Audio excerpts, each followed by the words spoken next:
really important to maintain that grateful attitude in poker. And it's hard, like when you just lost $1,000 in 10 minutes or busted one of the most important tournaments. But at the end of the day, like most of us are very lucky. We're in, like, so many people right now are struggling because their businesses and their jobs got much, much harder. Our jobs got easier. Like suddenly there's more people playing poker who are less skilled, bringing more money online. Like life as an online poker player just kind of got easier. And also, like, we're unaffected by all the things that got harder for a lot of people. Like we have, as Philip said, no excuse not to study and just be better. Games are good. Like every reason to want to play and want to grind and want to work hard.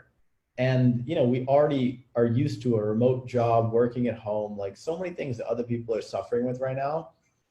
We're kind of unaffected.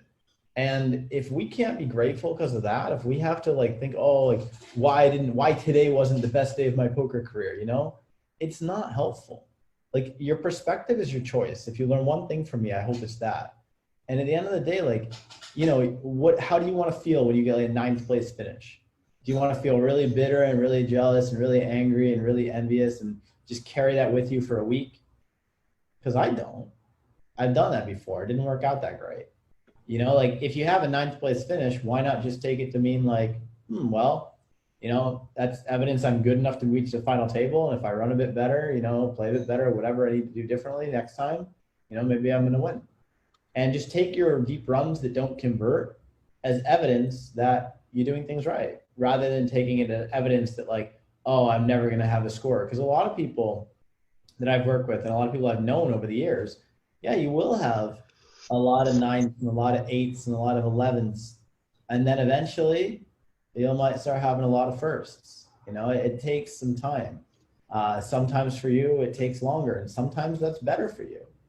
Sometimes the struggle is what shapes you. The times that you weren't having those big scores, those 6-figure, 7-figure scores were eluding you, is the time when you kept grinding, kept your head up, learned how to keep your spirits high, learned how to be emotionally immune to variance, and learn how to become a crusher who knows the answer in a lot of spots. And that way, when variance smiles upon you and you can move up, you're the most plus EV version of yourself. Whereas we all know players and see players all the time who variance smiled upon them early in their career, and it can be tough, because if you don't have that, if you're too comfortable, comfort can be the enemy of greatness, So it's important to embrace the times when you're not getting the results you want, and be grateful that it's enough to keep you afloat and keep you hungry and plugged in and improving.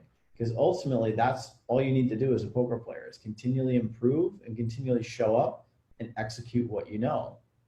Make your A game better and then play your A game. That's it.